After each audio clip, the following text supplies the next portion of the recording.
All right, before we take this next drink of adult beverage here, Maker's Mark, we've got the good doctor, Ernesto Medina here. Welcome. Thank you, thank you. So I want to get right up on that bad boy right there. I can turn up the gain a little bit if you want to. You good there? Better? That's tremendous, man. All right. Got that radio voice.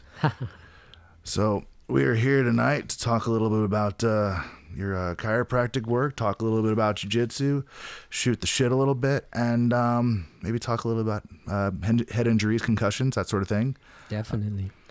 All right, so you've been in practice a while now, and I've known you through One World for a number of years, and you've treated quite a few athletes over there. Your kind of specialty now is sort of putting us back together, and so we roll around, you choke us all out, then we come in, you fix us, so it's kind of a conveyor belt of sorts. Right? We appreciate Keeps me in business. Exactly. So you got to stick with the jiu-jitsu, man. So so how did this come about? Like how long have you been in practice now? So this is actually my 4th year in practice, and this year is actually my 10th year of jiu-jitsu. Oh, wow. Nice. Yeah, it's been a while. I'm a purple belt, but I started training out in San Diego. Nice, And nice. so I've been here at One World in the Bay Area with Mike just about 7 years, I would say. Nice. So you were there basically when you guys moved into the Union City place. So just like right around that time period. Around that time, yeah. So I think he got that back in 2007, something like that. Okay, yeah. And that was like right after he got his black belt. Like, Ah, okay. Didn't know that. yeah, so I think he got his black belt from Dave Camarillo in 07, and then they picked up that location. They started splitting it off from the CrossFit bit. Nice, nice. Now we're over in Newark. So full disclosure here for any bias with the One World stuff, I'm a black belt under Mike Prudencio also. So any Mike Prudencio or Pro One World stuff is not a coincidence. We train there. It's a good place to be. So if you're in the East Bay or Bay Area in general, if you want to check out the school, you should check out the school. And if you aren't at the open mats on Sunday nights, I don't know what you're doing, but you're missing out because it's the best one in the Bay. Yeah, they're killer. I mean, Good training. So basically every competitor in the area, makes an appearance there at one point or another, and a lot of times all at the same time, right? Yeah, I love Sunday open mats. I wish I could go more often, but scheduling problems. Right on. So what would you say is the most common injury you're seeing? Like when you get a jiu-jitsu guy in there, you just, tuned them up, purple belt, you got your chokes, got your arm locks, got your everything, screwed up the spine a little bit. Like what's the most common injuries you're seeing now? Well, the jiu-jitsu guys have I see a lot of neck injuries from getting stacked. I see a lot of low back issues. And I'd say rotator cuff issues. A lot of rotator cuff issues from the Kimuras and the Americanas, just going a little too far and, spasms out that rotator cuff pretty badly. It's funny. The shoulder is only really efficient in very particular angles, basically right in front of you. Yeah. And anywhere but directly in front of you, kind of like the way a T-Rex is built anyway. Your shoulder just isn't very efficient, and it's so easy to tear all that connecting tissue. And oh yeah. A lot of guys with what I've learned, because I've messed up my rotator cuff like a long time ago through weightlifting and stuff, because I was trying to I've always sort of floated between the weights and the jiu-jitsu thing, but earlier on, I had a rotator cuff injury, and I was told that there's a bone called the acromion that sits somewhere in the shoulder region, and if you there's 2 types. There's like a type A and type B, and the second one is like a hook shape instead of a bow. Yes. And if you have that hooked acromion, it's like more prone to tearing or micro tears of the rotator cuff. Kind of frays right through your supraspinatus tendon right at the top. Yeah. See, I just got smarter. Supraspinatus. So yeah, at that travel, like once you go way out here, the kind of flex thing, or you go overhead, that's when you're going to start seeing that guy. Yeah, absolutely. And that's actually really big in even engineers. Yep. The non-athletes, the engineers, because of just poor posture. You know, the poor posture, your chest collapses forward, your shoulders roll forward, and 15, 20 years of doing that work, you're just slightly fraying that tendon over and over again until it tears. Yeah, what you notice is you have the gym guy or the computer guy that starts working out, and they just wind up doing a bunch of bench press, and guys that do mostly Yep.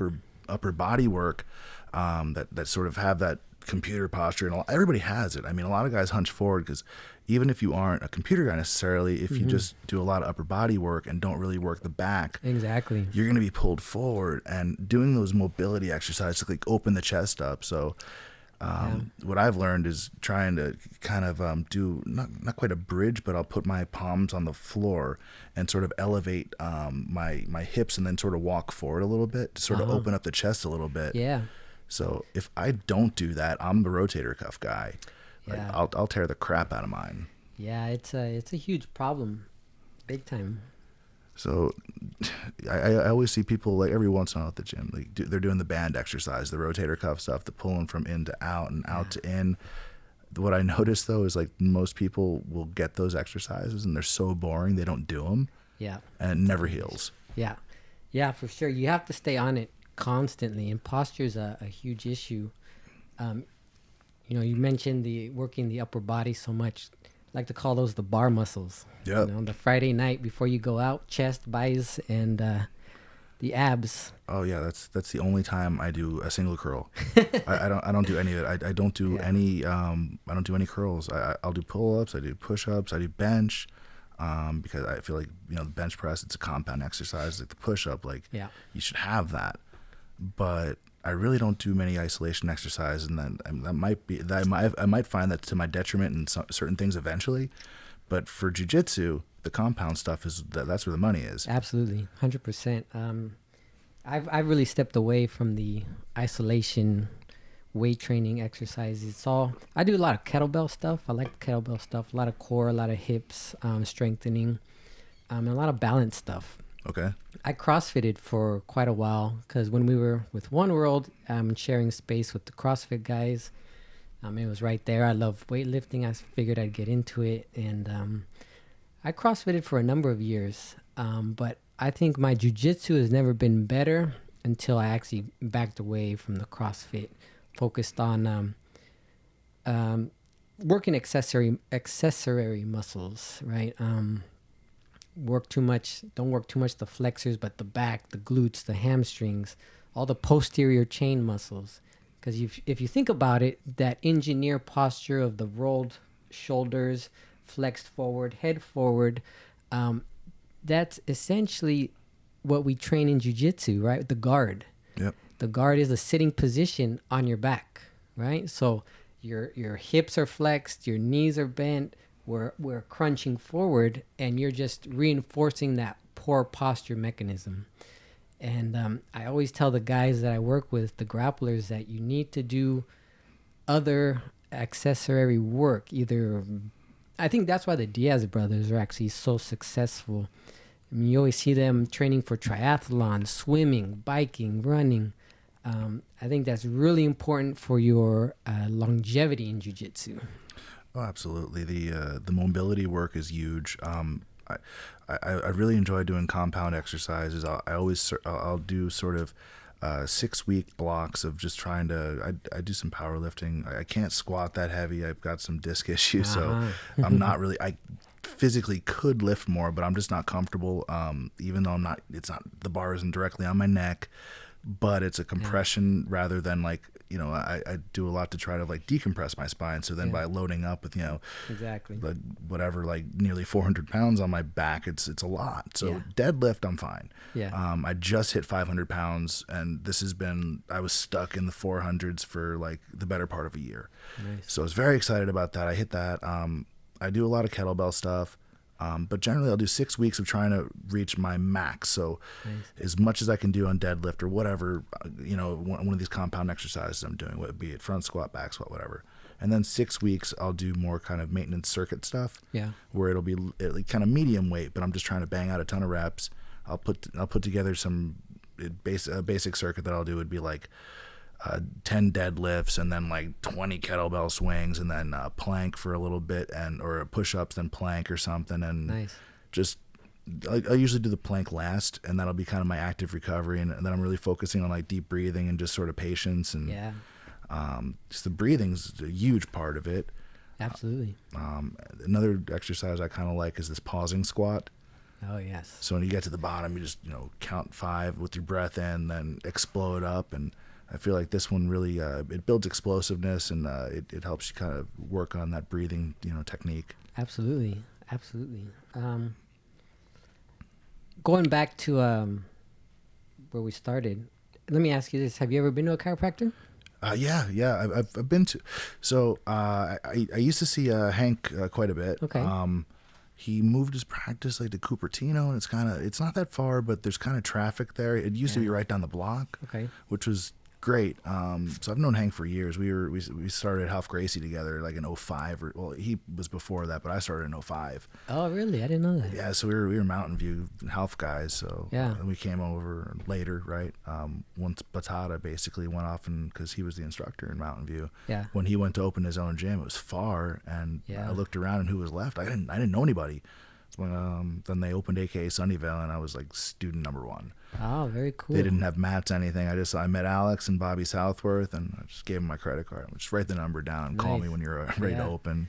Very cool. But yeah, and I did pro wrestling for a minute, and Okay. so before every event, we had the chiropractor there, and they adjust Nice. every possible thing. Oh, I didn't know that. Very cool. We needed it. Yeah. The guy would volunteer for whoever was working. Oh, that is so cool. Because all you're doing is falling over and over, Oh, and it's a worked match. It's not, Yeah.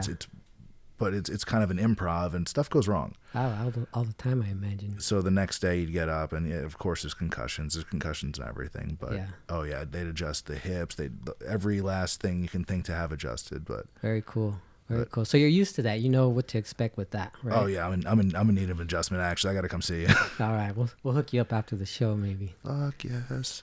Yeah. So that's a very typical experience with a chiropractor, right? Adjust, or they call pop or crack the joints, putting the joints back into place, or oftentimes the joints get stuck, they rotate, and you actually remobilize it again, right? So you feel more loose, you feel more mobile. And so I personally, because I was into jiu-jitsu way before I even considered becoming a chiropractor, I focused a lot of my education on treating these jiu-jitsu type of injuries. Okay. So in addition to the adjustments, I trained in a lot of soft tissue techniques, soft tissue therapies. The biggest one being ART, or it's called active release techniques. Okay. And so what I do is I incorporate the adjustments with the soft tissue work, and we go over every injury of muscle, of ligament, of tendon, even fascial connections in between muscles. And then we learn relative motion between opposing muscles, and we basically train on how to feel and palpate that. And I think that's why I've had so much success with a lot of the jiu-jitsu guys. Okay, so is this mostly the lower back? Is this upper back? Everything, whole body, rotator, wrist issues, finger issues, elbow issues. Jiu-jitsu guys notorious for the popped elbow. Yeah, I'm pretty sure I've got one now. Yeah. I mean, I had surgery on my elbow a number of years ago, Oh, and no way. it's just been ringing like crazy for like post-training. Yeah. This is from 10, 11 years ago, but just post-training, I haven't been arm locked in a long time, but the inside of my elbow has just been ringing like crazy. I'm coming home like, hey, I need ice, I need something. Yeah. You need some soft tissue work in there, probably. Oh, for sure. It's just this like dull throbbing pain. It's just, and it's not after weights. It's after jiu-jitsu. And what was the surgery? So I got caught in an Americana during drilling. Like, it was a brand new white belt, and the guy just yanked the hell out of it, and man. it wound up tearing the ligament. I went right. So the one where there's a video, but it's really not capturing what I'm trying to do. But basically, if you have your elbow at your hip and your fist kind of pointed out towards your knee, and right here, this sort of, it would just flop wide. Wow, It was, really? Yeah, it was Just unstable. completely unstable. So Oh, wow. I got the cadaver ligament, and they hooked that up. Man. But they hit the lower ulnar nerve in the process, so it put my ring finger and pinky basically to sleep. It was like pins and needles, sort of nerve, whatever, crazy, weird pain, numbness it's still numb. This is years later. Really? Never got better? I can absolutely tell they're different. Man. Like they're, so Sounds now, like the surgeon nicked it or something. Oh, yeah, absolutely. Well, I had to go for a second surgery. Oh, really? I woke up in excruciating pain, and they remedied that where they just sent me home with a big bag of pills, and you'll be fine. And then month after month, I'm like, wait a minute, I'm still on these fucking things. They're not even asking me if it hurts anymore. Right? They tricked me. They don't want to know. They tricked me. Exactly. They go to the pain management specialist, and the pain management specialist just wants to, whatever. Don't get me started on that one. Yeah. I after you watch these, what is this movie? The Oxycontin Express. Oh man. Have you seen that? I haven't seen it, but I'm a big fan of a lot of those documentaries. Oh, it's sick. It's like Food Inc., but the pill mill version of it, because Florida was notorious for pumping out these pain management clinics, which were one-stop shops where people were coming from out of state, and they would go to multiple ones because there was no real DEA check to see if you had additional prescriptions. Yeah. So a guy would come down from like out of state, he'd fly in from Atlanta or any of the neighboring states, and then hit like 6 of them, because it would be a pharmacy and a doctor, and you're in pain. Wow, it must be chronic pain. Yep. They'd send you home with a big bag of OxyContin and Somas or whatever. Then they'd hit the next one. So they actually had these police task force set up at the border in the neighboring states, right? Just picking people off, pulling them over with thousands of pills. Oh my God! They would send. I didn't know that. They would send buses of elderly people down with promising a free trip to Florida. Yeah. And in exchange for them going to the clinic and hooking them up with the pills, and then they'd go off and sell them on the black market. Did you see that documentary, Bigger, Stronger, Faster? Yeah. Yes, that was one. Chris Bell, right? Yeah. There was 2 parts, wasn't there? Part 1, part 2. I think so. There was a follow-up, I believe, afterwards, and his brother had died. I think overdosed. Oh, okay. The Bigger, Stronger, Faster. That was the supplement / steroid one. Yes, that one. Yeah, the supplement industry is weird, man. It is. It's like you're looking for this product that actually does what it says on the label, and if it actually does what it says on the label, it's illegal. Right. Like you can't have it. So there's a lot of stuff at GNC. Like you see the fighters popping for all these substances, and you have to scrutinize whether it's a valid thing now, because a lot of these things actually contain stuff that'll make you, fail drug tests for different amphetamines and stuff, and all kinds of different. When I was in high school, actually, there was a supplement at Max Muscle. Okay. Over-the-counter supplement, no big deal. And is it a super draw? It was called Trenabol. Okay. Familiar with it? It sounds probably pretty similar to Super Ball. So Super Draw, there was a name for it. It was like a pro hormone or something. Okay. But it was basically a steroid. Yeah. So this supplement Trenabol, my buddy got on it. We wrestled in high school, so we got big into the weightlifting in high school. Of course, to have big muscles and get all the girls, right? That was our dream. It's pretty common, right? Pretty common thread. And so we were looking for any supplements we could get our hands on, and he started this supplement Trenabol, and man, the thing was amazing. You could lift, get an amazing pump, like hard pump, and not fatigue, not get tired. Keep going. And a couple years later, it turns out it was illegal, or became illegal. Yeah. Which was that kind of funny. Well, that's what actually happens. The ones that work wind up having dope in them, or having something. It's like, I wonder how they work too well. Because it's a supplement, so it's really not scrutinized by the FDA until people start noticing it. Like it's like the generic the Viagra pills, like the dick pills that they sell at the gas station. Yeah, they actually have like Cialis and Viagra in them. That's why, and they're like $10-$20 a piece. Oh. That's why they sell. There's people addicted to them. They work. Yeah. The guy what's the guy from Joe Rogan Experience? The guy who the producer, Jamie. Yeah, Jamie. Jamie's like, he talks about him all the time on there. Yeah. He's full on into him. He knows all the different ones. Man, I did not know that. He called it out, but so when I was in high school, all the football players, weightlifters and stuff, like I went to high school in West Texas. Okay. So the Friday Night Lights movie and the hell is it? Varsity Blues. That was about my high school. Oh, no way. Yeah, that was how insane, like just into football this town. It was religion to them. We had a pro level stadium for the high school. Like this thing was sick. Yeah. Midland Lee was one school, then the Midland High School. There's Bulldogs and the Rebels, and then there was the Odessa Permian team, and the rivalry between this, like there's movies, there's a TV show about it, like Friday Night Lights, it's a real show. Yeah. And I remember in like 9th grade, the big thing everybody was on was this stuff called androstenedione. Yeah. And it was I guess pills that everybody was taking, and that you can get it at GNC. I think GNC was like the only shop in town because this is the middle of nowhere in West Texas, like maybe 100,000 people if you're lucky. Okay. And one of my friends, and he's a year ahead of me in high school. He's like, "Let's go lift weights." All right, we're gonna lift weights. Like, all right, we're gonna go to the community college and get in, lift weights. Get a good, the wrestling whatever has a nice weight room or whatever. Yeah. All right, cool. So we went over there, start lifting weights, and he's like, "I could take one of these." And it's androstenedione. Yeah. Wow. I was like rage monster asshole, but I could throw. I just keep putting plates on the damn thing. I think I was like 14 or something, lifting like 225. I'm like, what are we doing?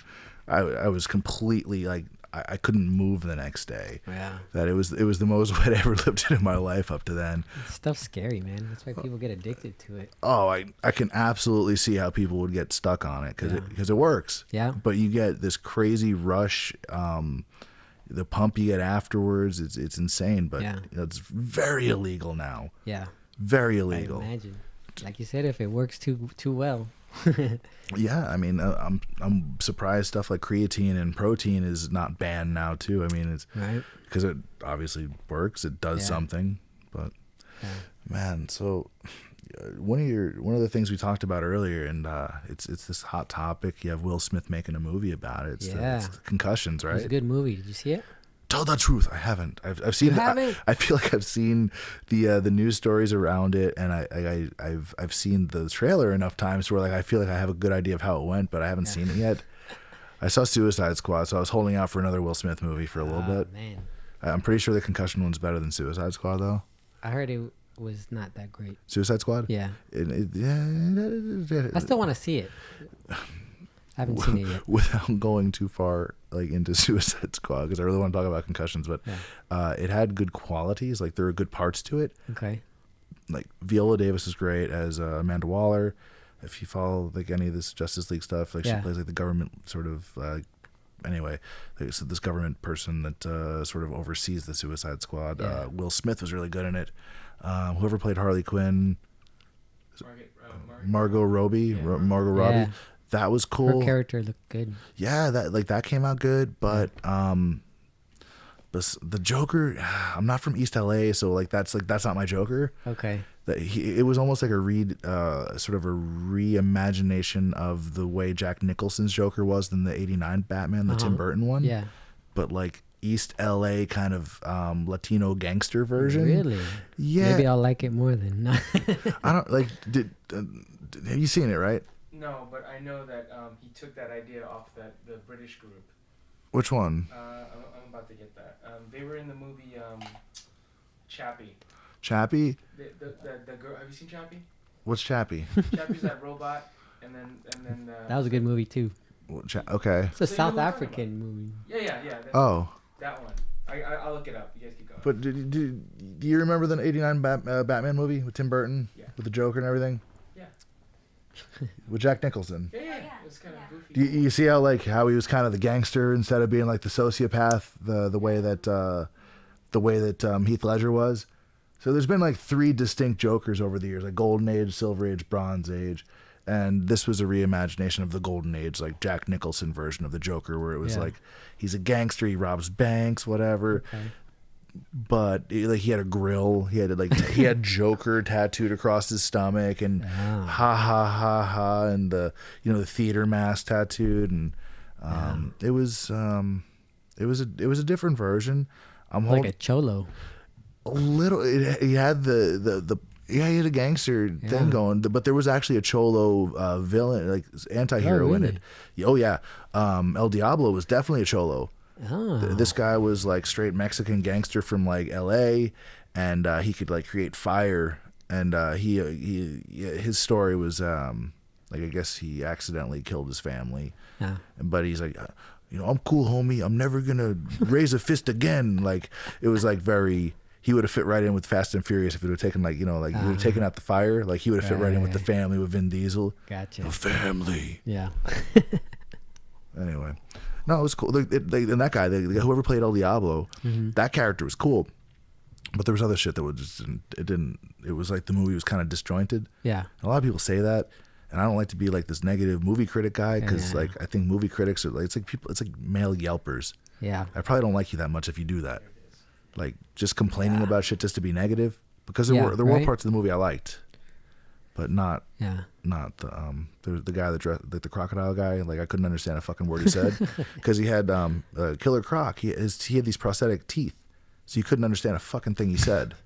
Were they crocodile teeth? Or what? Well, he's like a human crocodile, like a mutant type thing, and there was this guy, this Australian Captain Boomerang, which isn't like stereotypical at all, like fucking throwing a boomerang. But I couldn't understand him at all. Like it was the accent or something. I couldn't make it out. Gotcha.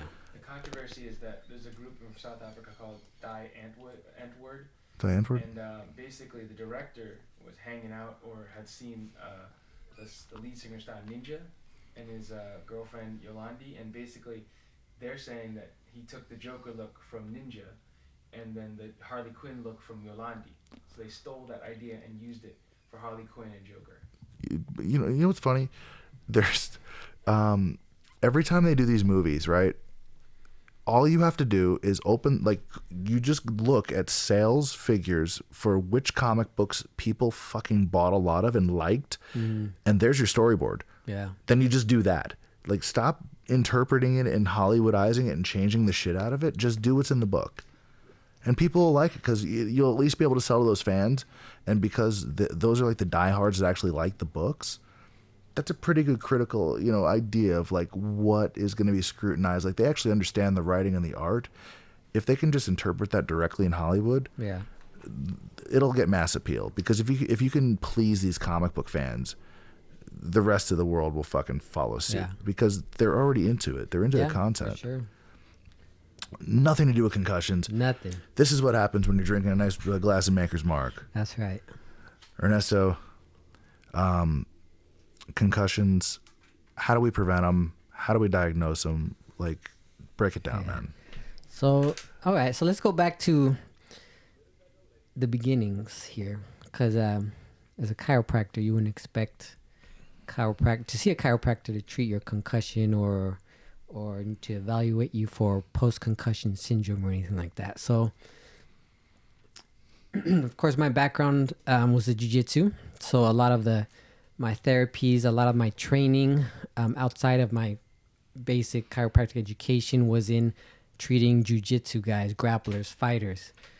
And that's how I got into the soft tissue, which has been great. And I think now the progression onward from there is the head traumas, the concussion issues, which has gotten a lot of attention lately, this year, maybe last year, because all these football players coming out, committing suicide, which is very sad, or having a lot of behavioral issues, and fighters even having crazy outbursts in behavior, and John Jones did that whole thing with stealing a rental car and then crashing it and then taking off. I wondered why would these fighters do this? What about Chris Benoit? Yeah. Remember the WWE guy that killed his family? Yeah. They later went back and realized he had the brain damage of like his brain as like a 30-something-year-old man. It was like deteriorated to like an 80-something-year-old man with like dementia. Yeah. And it's insane. His patented move thing he would do would be to dive off the top rope and land head first, like on the side of his face, but he would do a diving headbutt, like a swan dive onto a ring that's made literally of wood and steel beams. I Jeez. mean, there's no spring underneath. Yeah. I've fallen on these damn things, and you climb those ropes and jump, and head first, fuck that. So he killed his family, and it took a long time because everybody just wanted to demonize it and say, and obviously there's no excuse for it. He killed his family. You don't kill your fucking family. Right. But if you're sane. Exactly. But they went post-mortem, and they did the brains, study afterwards. So there's a concussion institute that was actually started by a fellow retired pro wrestler, and this guy has done a lot with concussion research. Yeah. Man, if you can look at this up, it's like, Sonny, can you look up ex-pro wrestler concussion research? I don't want to say his name wrong, but you should definitely look into this guy because because when this Chris Benoit thing happened, it was a number of years before even the MMA or this is like the precursor. Wow. So because of this and some other things, like they kicked in the WWE wellness policy, where they test for all kinds of stuff, like the obviously the performance enhancers. They test for all kinds of recreational drugs. They test the pot, alcohol, whatever. Yeah. But they're also very stringent on concussion and stuff. Yeah, I see. Even the UFC now is enforcing if you took a lot of damage in a fight, they don't let you fight again for like 6 months to a year. Yeah, so I mean, the latest one people are reading about right now is Conor McGregor, because he has the broken foot from kicking the leg kicks he was throwing on Nate Diaz. So he's a mandatory 6-month suspension. Yeah. So right here, this guy Chris Nowinski. So he actually is a Harvard graduate that's a former pro wrestler. Oh. Wow. But I think his career. He opened the Concussion Legacy Foundation, and he wrote a book called Head Games, and it got a lot of attention on CNN and all this stuff. But I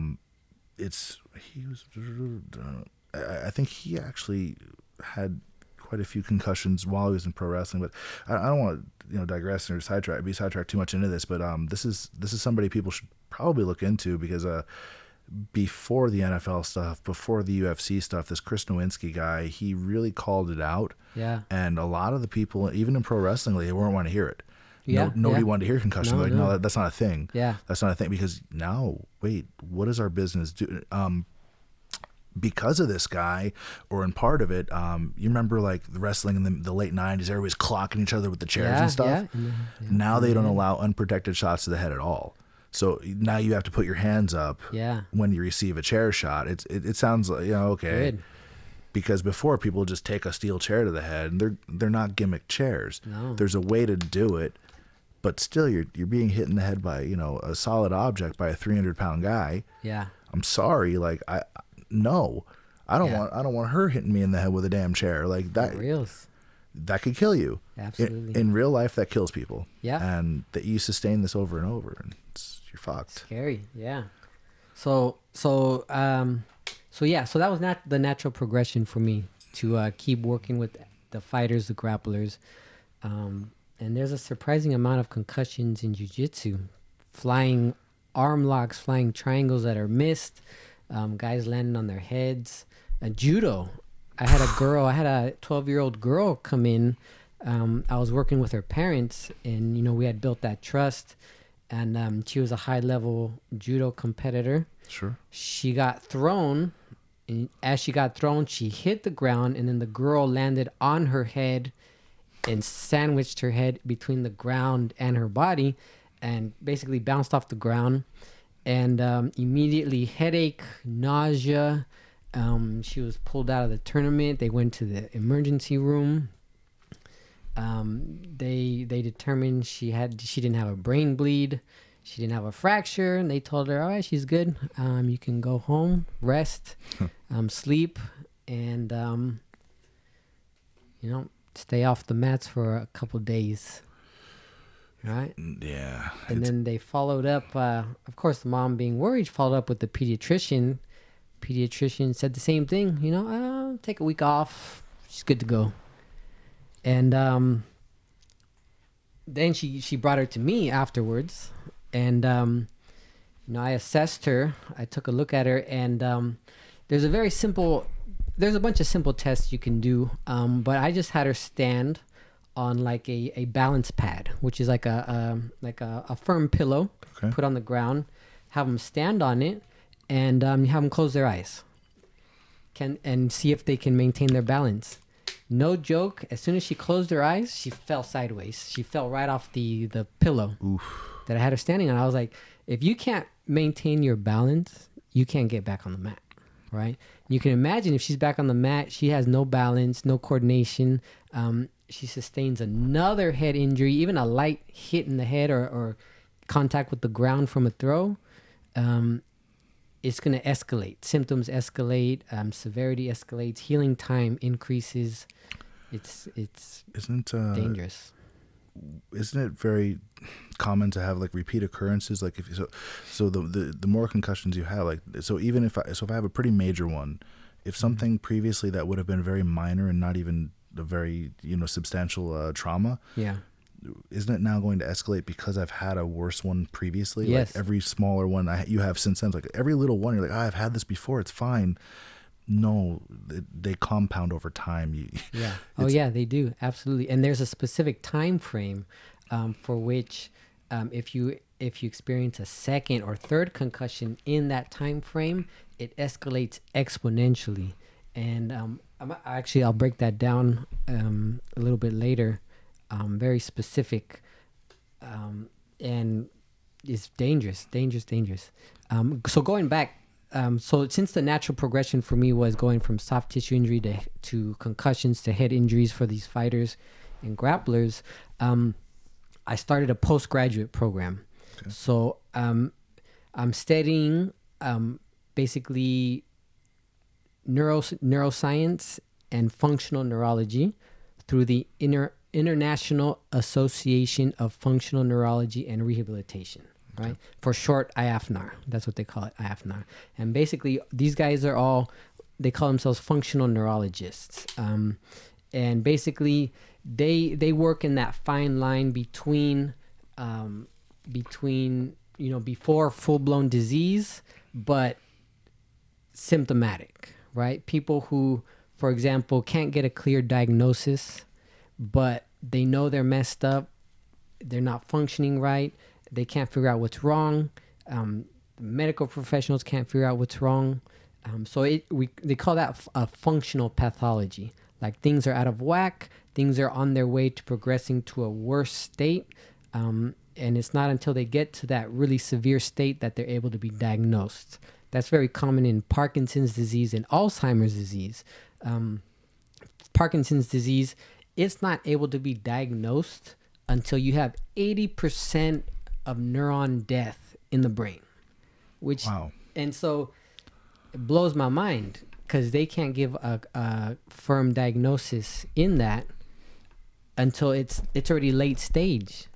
And so you have to imagine what could have been done from that 0 to 80% to maybe better the situation, improve it, slow down the progression of that disease. And so MS, multiple sclerosis, is another one, really big. And so this is what these guys do, and they're really good at it,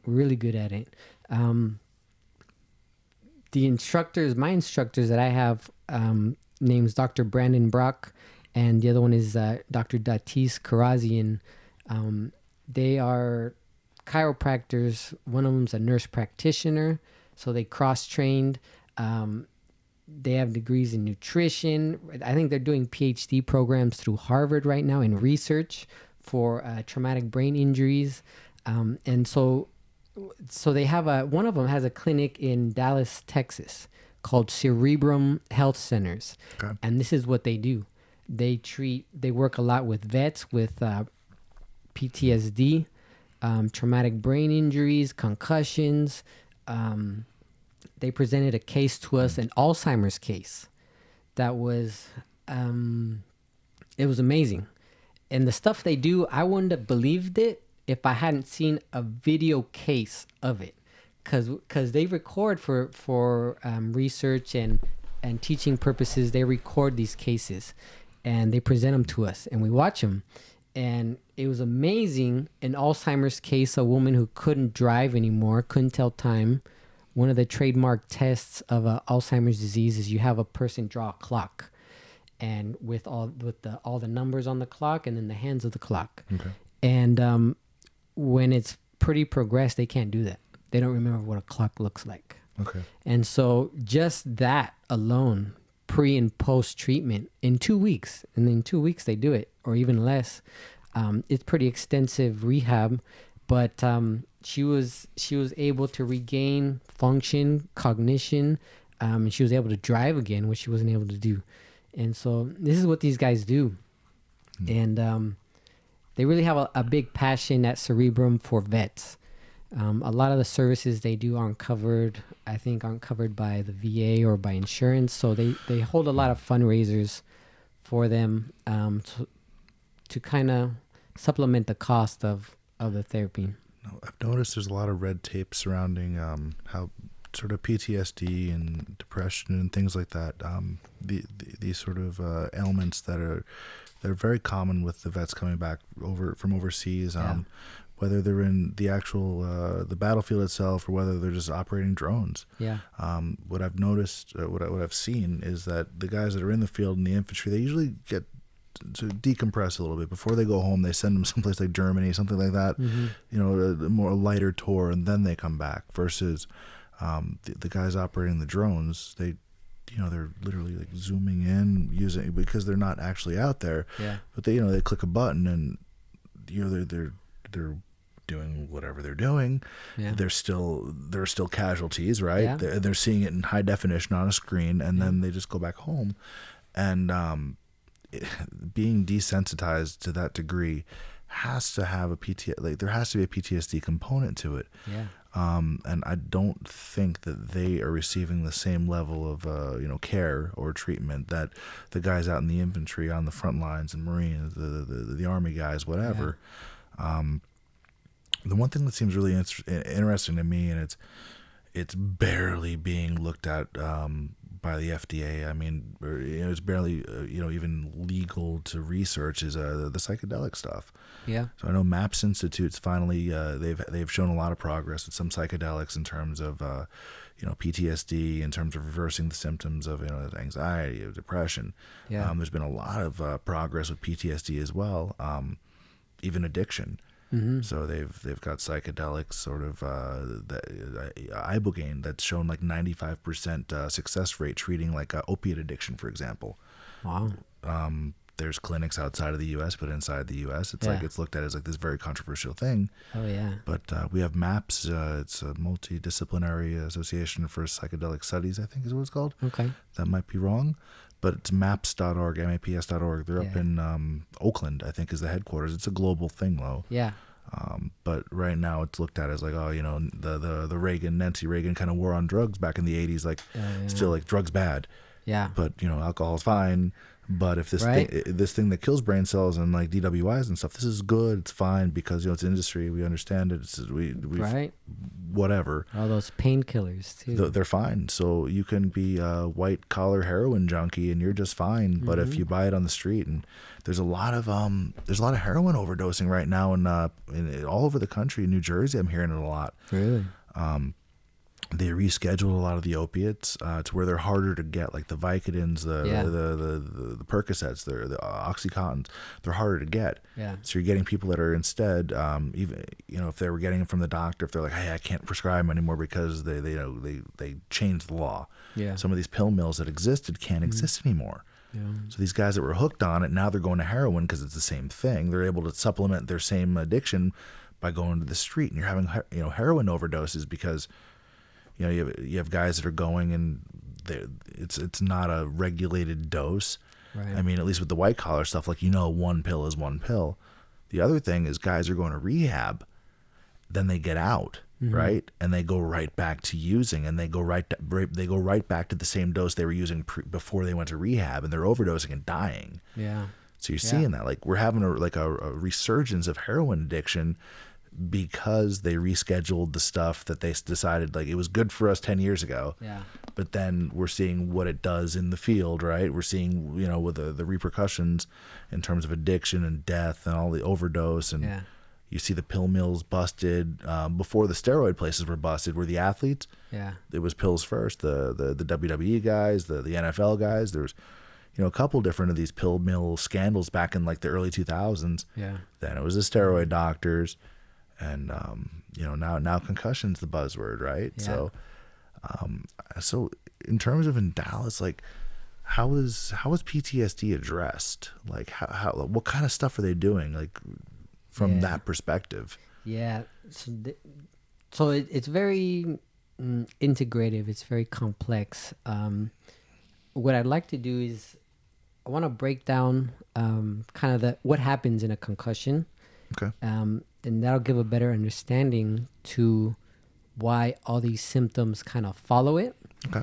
And then why the treatment is so complex and why pharmaceuticals are so difficult and maybe not as effective for treating it. Okay. All right. So I spent a good while working on this here. All right. Cool. All right. We got notes. And I took notes because I want to be very accurate. Everybody appreciates accuracy, Right. you know.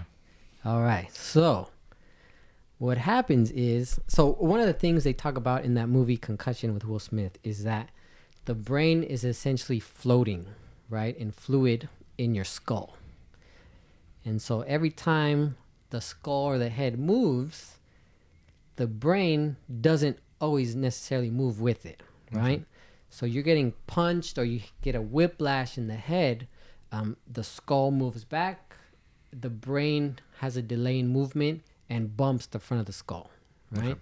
Same thing when you go forward, okay? Sure. So if you imagine in mixed martial arts, getting punched around the eyes, the forehead, all this area, it always bleeds and bruises up. As far as the brain, this is called the frontal or orbital frontal areas, all right? And that area of the brain, specific function, all right? I'll read off a list here of what happens when you damage that area. You get loss in restraint of impulses and desires, emotional instability, depression, anxiety, mental fatigue, decrease in planning and organization, loss of motivation and drive, and even trouble initiating speech, because the main speech center is considered in the frontal lobe.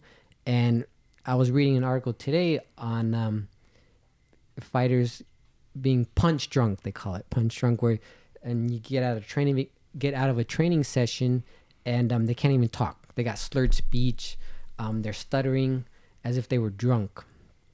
And that's just that motor speech area being affected, right? Being inflamed, all right? Now in the front, you can imagine in the back, when you whiplash forward and back, the back part of the brain, the occipital lobe, you have the primary visual center, all right? So you can have issues with coordinating visual inputs with hand movements, right? So you see something, you reach for it, and they're not integrating together, and you miss.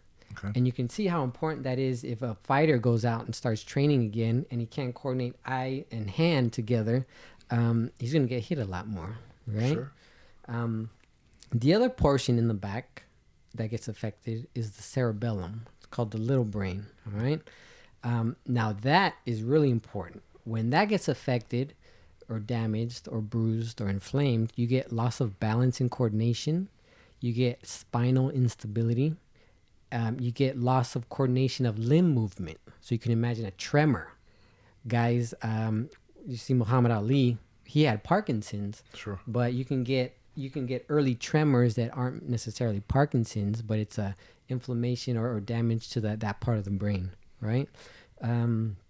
Dizziness, disorientation, dysarthria, which is trouble speaking. Now we talked about in the front, trouble initiating speech. Dysarthria is actually trouble in controlling the muscles of speech, right? So trouble swallowing, trouble controlling the tongue, and all that stuff, All right. And then you get double blurry vision. Okay. And then the last part, so you can imagine you get hit the front, you hit the back. And the last common part that's affected is the bottom part, right? Because it's round. And the brain, the spinal cord is an extension of the brain, right? Which comes downward. So when you hit the skull in the front, you hit the skull in the back, and then you shear to the bottom of the brain, right? That bottom of the brain, you have the pituitary stalk, right? The pituitary stalk is what creates all the hormones of your body, right? Growth. All of it. Growth hormone, testosterone, cortisol, your thyroid function. And now you damage that, you shear through it. Now you have hormonal issues, right? So when we talk about guys starting to test positive for performance enhancing drugs in the UFC, it makes me wonder, maybe they're on this stuff because it's making them feel better. They've taken too many headshots.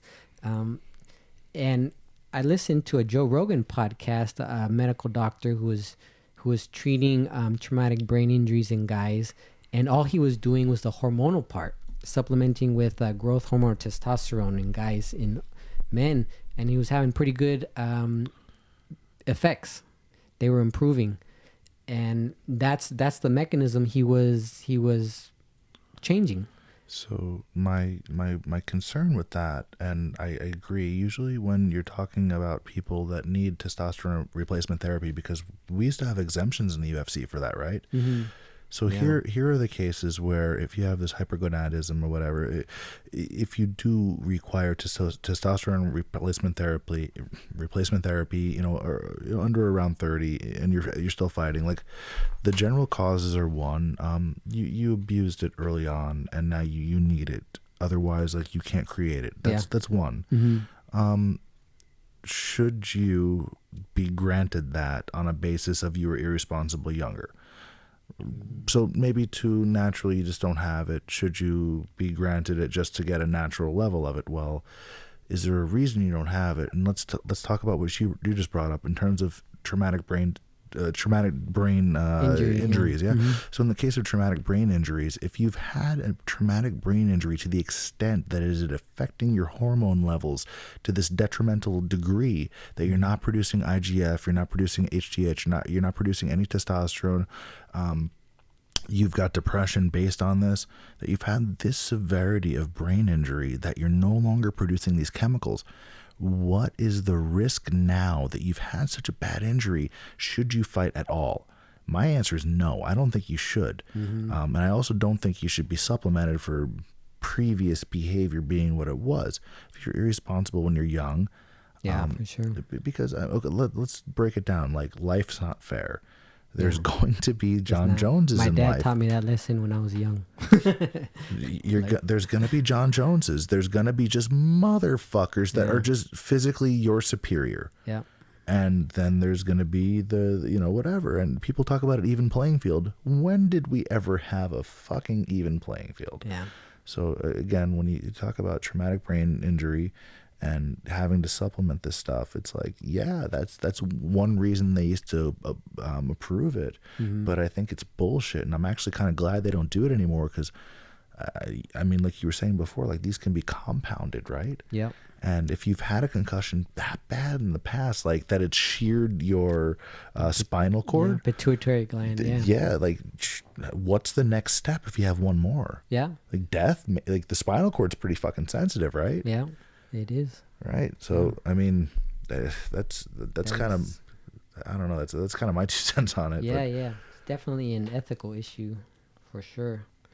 So going back to this, so that's what happens. So you have all these compounding symptoms and issues that happen.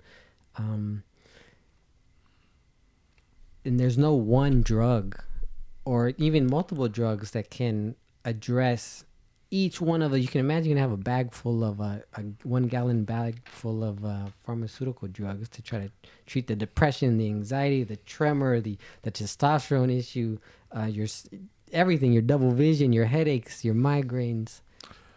Yeah, you'd be like 25 years old with this pill thing. You know, Yeah. the Monday through the Yeah. Monday through Sunday, the grandma thing, right? Yeah, exactly. Yeah. Exactly. And so I'll go a little more in depth because this gets really interesting. So after you experience a concussion or even just a mild traumatic brain injury where you don't lose consciousness, but side note, the second most common cause of a traumatic brain injury is actually a car accident, whiplash in a car accident. So this stuff isn't just specific to athletes. Everyone who gets in a car accident, not everyone, but people who get in a pretty severe car accident, the whiplash, brain hits front, brain hits in the back, shear through the pituitary stalk, and you can have the same exact presentation. And can you clarify this? So I know a lot of people that they'll take a hard enough impact to their, not even to the head, but even right to the chest. Like you can get tackled. You don't even have to hit your head, but you can have enough impact to the just your solar plexus to your midsection to where it'll cause your brain to still move. Like it'll be enough to where your brain moves around. Like you'll have guys getting tackled, or you can have impact that doesn't have to be direct to your head, and you don't have to hit your head to get a concussion. Exactly. And I don't know how many people went out and saw the Will Smith movie. I don't know if they covered that, but I think a lot of people don't know that. Yeah, absolutely. That's huge. If you imagine your head's just kind of flopping around, so you take a hit to the torso. And football players, they get hit into the torso, and what happens? Your head flies backwards, and then your head flies forward, and like I said, the brain's just suspended there in fluid inside the skull, so it bounces around, moves around. It can even rotate a little bit on its axis and cause more severe problems. Man. So what happens after that is the concussion inflammatory cascade. This is where it gets really complicated. So immediately after a traumatic brain injury or a concussion, you get massive constriction of blood vessels in the brain. Okay. So you could lose up to 30% of blood flow to the brain. All right? That happens right away. All right? Then you get immediate destruction of what's called the blood-brain barrier, right? Which is basically a specialized cells that separate out the blood in your system, in your body, from the rest of the fluid surrounding the brain and the spinal cord. All right, so that breaks down. So now things, when we talk about drugs, medications that don't cross the blood-brain barrier or that do, specific ones, now that destroys it, and now things are crossing over back and forth, which can complicate things even worse. All right. Now, after that, what you get is called microglial activation. Microglial cells are basically just immune cells in the brain, right? They scavenge and destroy damaged neurons. They clear out debris. If you got plaques, if you got bacteria, viruses causing havoc in the brain, they try to clear out. They clean it up and get it out. All right.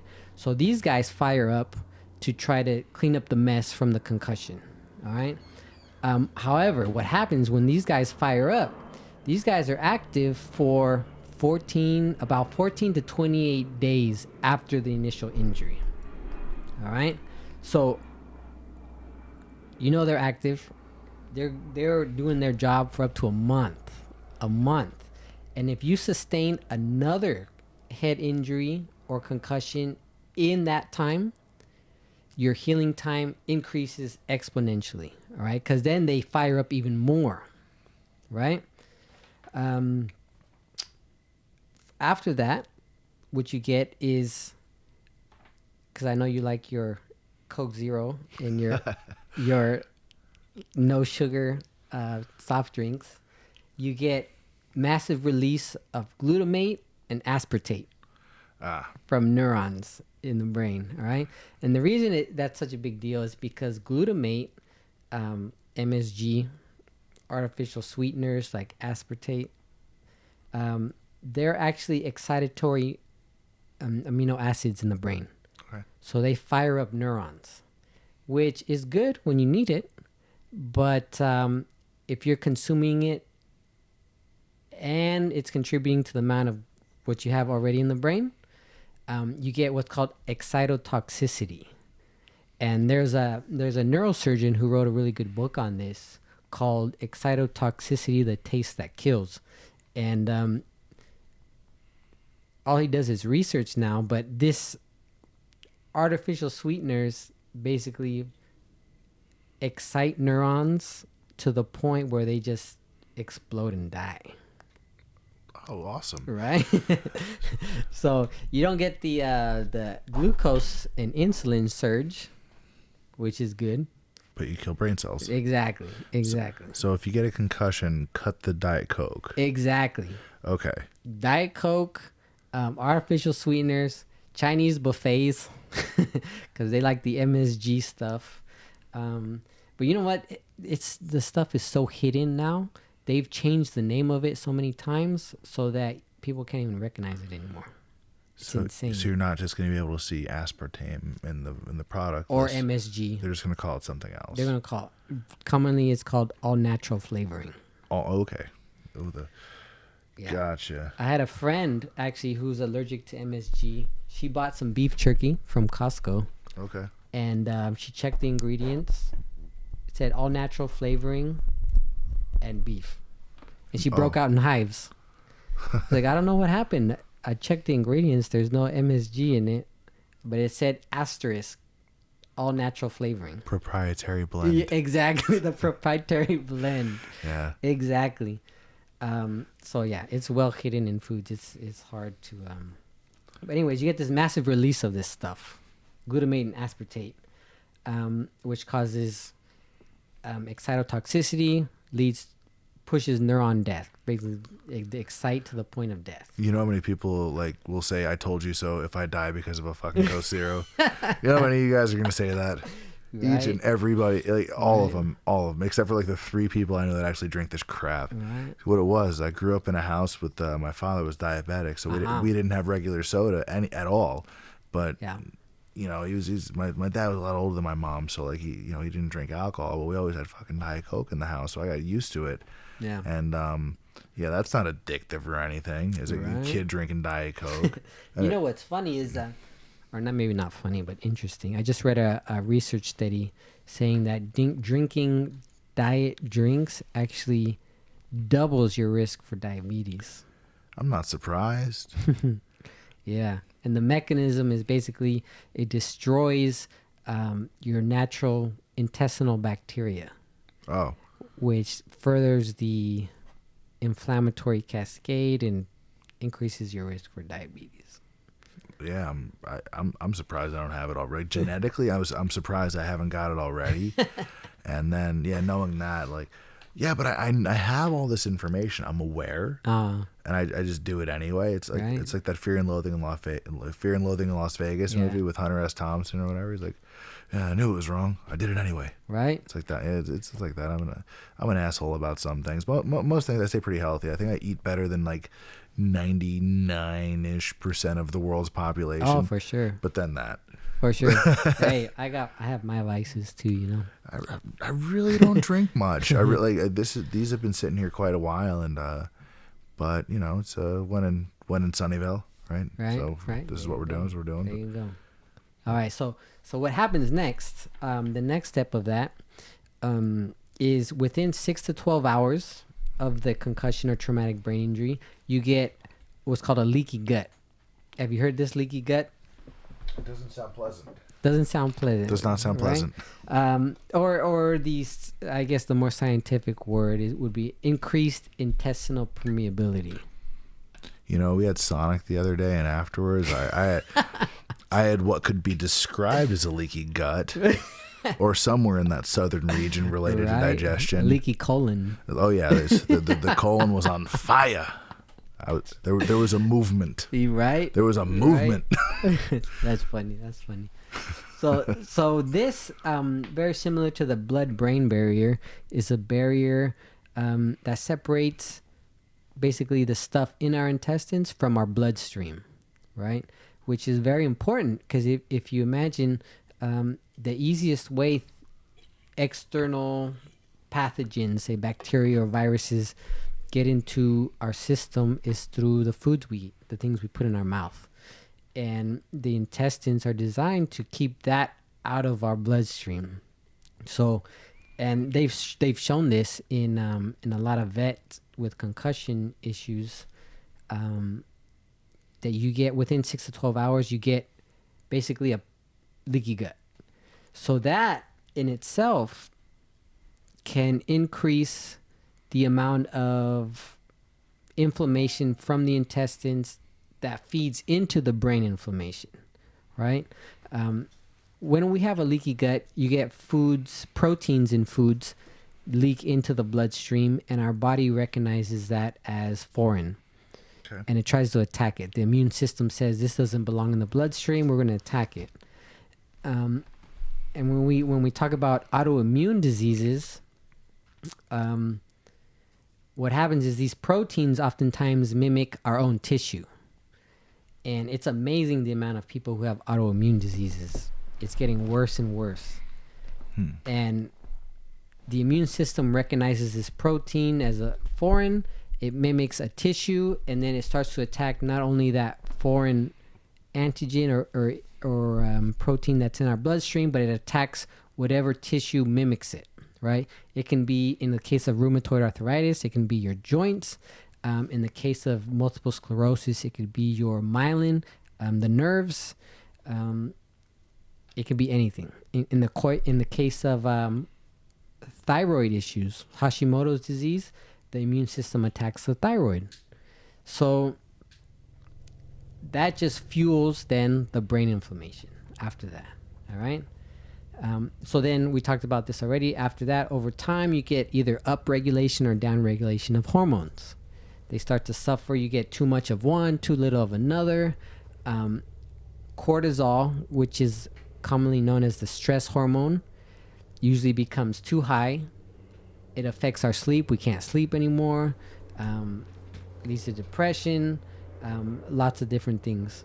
All right. And then from that, what happens, that whole inflammatory cascade, if that's allowed to continue, you can actually reconcuss, have another concussion absent of an actual trauma.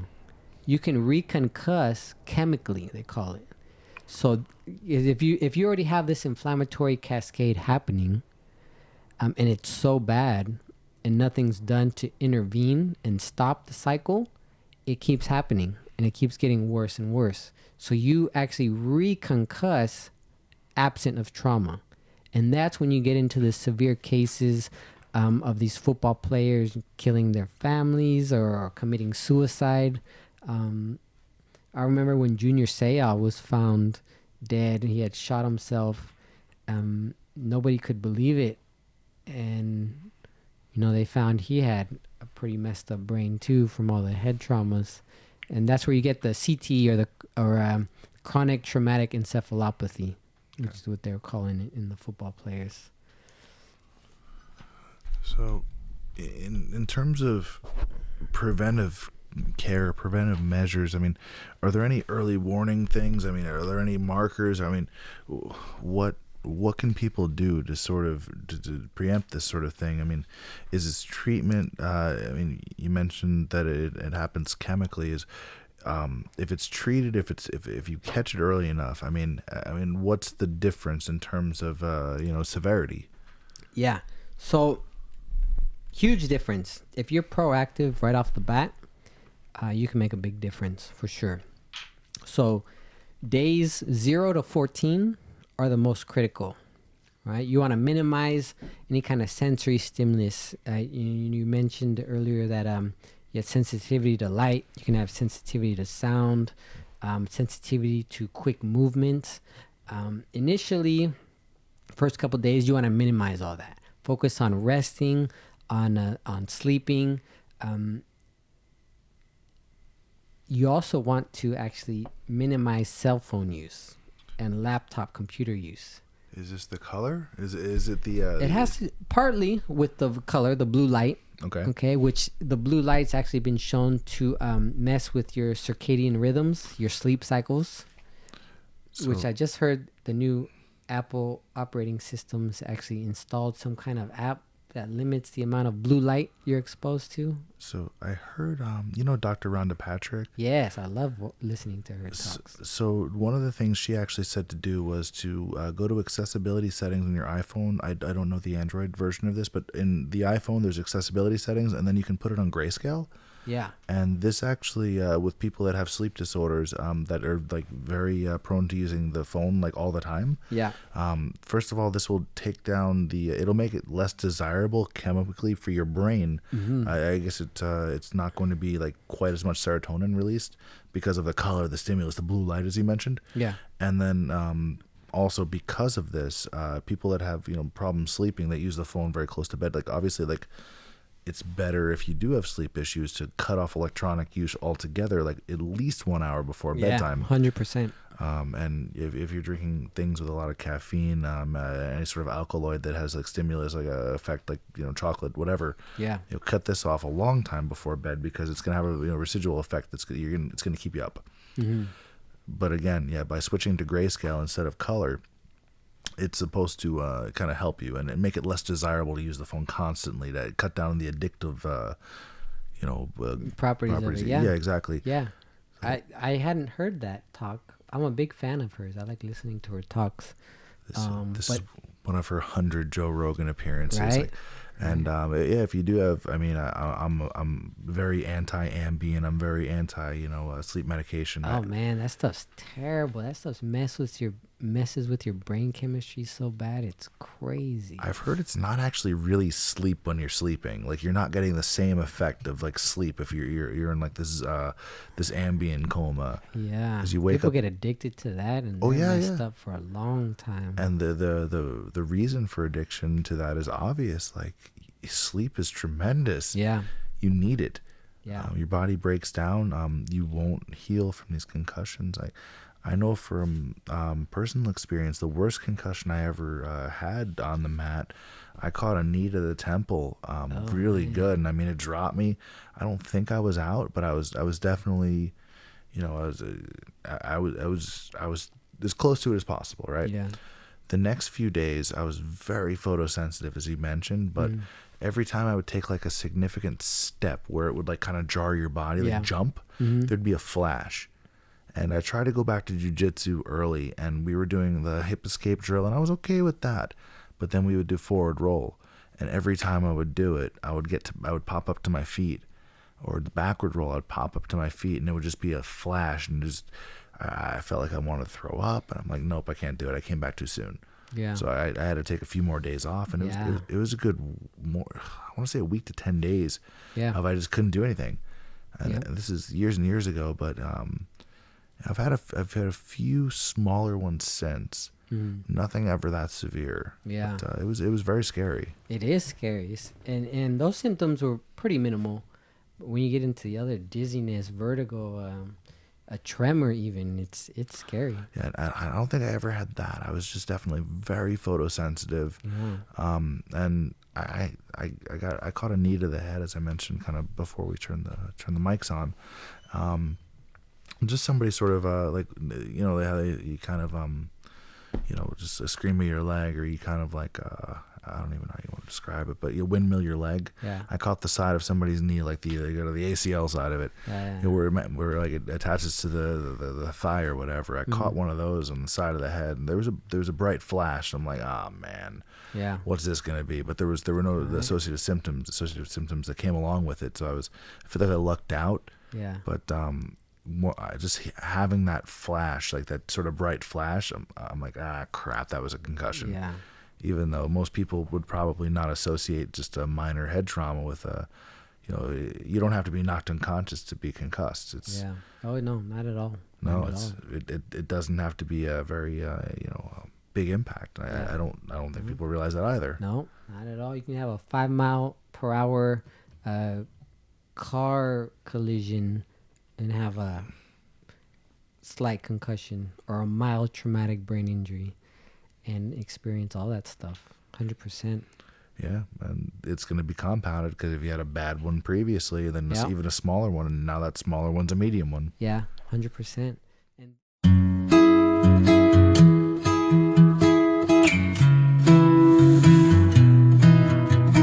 natural quanto a luz do dia. Mas que preguiça boa, me deixa aqui à toa. Hoje ninguém vai.